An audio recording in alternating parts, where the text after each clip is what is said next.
ஆடு நனைகிறது இந்த ஓநாய் அழற மாதிரி தான் இருக்குது. அது முதலமைச்சருடைய குரலாக இருந்தாலும் சரி, ஹபீஸினுடைய குரலாகவும் அதே தான் அவரும் இங்கே ஒலித்து கொண்டிருக்கிறார். இவர்கள் போகிற போக்கில் நயினார் அப்படி சொன்னார், டிடிவி தினகரன் இப்படி சொன்னார், அதற்கெல்லாம் இப்போ எந்த சம்மந்தமும் கிடையாது. அன்னைக்கு தேர்தல், இது ஒன்றும் தேர்தல் இன்னும் வந்துடலை, கூட்டணிகள் முடிவாகி விடவில்லை, சூழ்நிலைகள் எப்போது வேண்டுமானாலும் மாறக்கூடிய நிலைமையில் தான். ஏன்னா பழம் நழுவி பாலில் விழாதா அப்படின்ட்டு நாமினேஷனுக்கு முன்னாடி வரைக்கும் காத்திருந்து ஏமாந்து போன கதைகள் எல்லாம் உண்டு. திமுகவினுடைய வரலாறு பெரிய வரலாறு, 10 ஆண்டு காலம் எப்போதும் கூப்பில் அமர்ந்திருக்கக்கூடிய தலைவர் இருக்கும்போதும் சரி, தலைவி இருக்கும்போதும் சரி, மறுபடியும் இப்போ எங்களுடைய பொதுச் செயலாளர் வந்து ஆட்சிக்கு வரப்போற 26லும் சரி, இதற்கப்புறம் உங்களுடைய அவர் சொன்ன மாதிரி 70 ஆண்டு காலத்திற்கு இன்னும் திமுக வராது ஸ்டாலின் அவர்களுக்கு பிறகு இந்த ஆட்சியோட அப்படின்றது தான் நிதர்சனம்.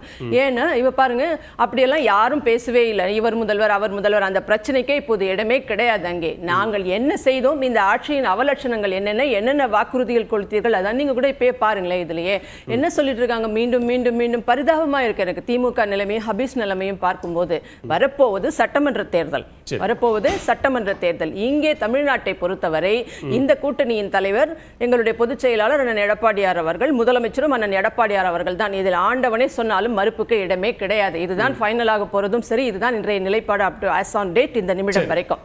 ஆனா இவங்க பாருங்க, திரும்ப பாஜகவை பாராளுமன்ற தேர்தல் முடிஞ்சிருச்சுப்பா, பாராளுமன்ற தேர்தல் முடிஞ்சிருச்சு, வரப்போறது சட்டமன்ற தேர்தல். என்ன வாக்குறுதிகள் கொடுத்தீர்கள் நீங்கள்? அதை விட்டுட்டு அவர் ஓபிஎஸ் அவர் போன்றவங்களும் எங்க கட்சியிலே கிடையாது. அவர் எங்க போறாரு, யாரை பார்க்கறாரு, அதை பத்திலாம் எங்களுக்கு கவலை கிடையாது. அதை பற்றிலாம் அது இன்னைக்கு பேசு பொருளும் கிடையாது. இப்போ இந்த நிகழ்ச்சியினுடைய மையக்கருத்தும் அது கிடையாது. இல்ல, நிகழ்ச்சியினுடைய மையக்கருத்து இல்லதான். ஆனா பாஜகவை குறிப்பிட்டு பேச வேண்டிய தேவையே எழுதுன்னு அதுல அறிக்கையிலும் சொன்னதிலும் சரி, அஃபீஸ் சொன்னதிலும் சரி, மாநில நலன் அப்படின்னு பார்த்தா மாநிலத்திற்கு செய்ய வேண்டியதை மத்தியில் ஆட்சியில் இருக்கக்கூடிய பாரதிய ஜனதா செய்யல அப்படிங்கிற ஒரு பட்டியல் இருக்கு.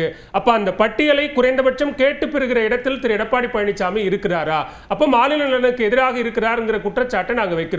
அப்ப பாஜகவோடு கூட்டணி வைத்தால் அவரும் அதை ஏற்றுக்கொள்கிறாருங்கிறது தானே அர்த்தம்னு கேட்கிறோம். அதற்கும் கூட்டணிக்கும் ஓபிஎஸ் அவர்களுக்கும் இப்ப என்ன சம்பந்தம் இருக்கு?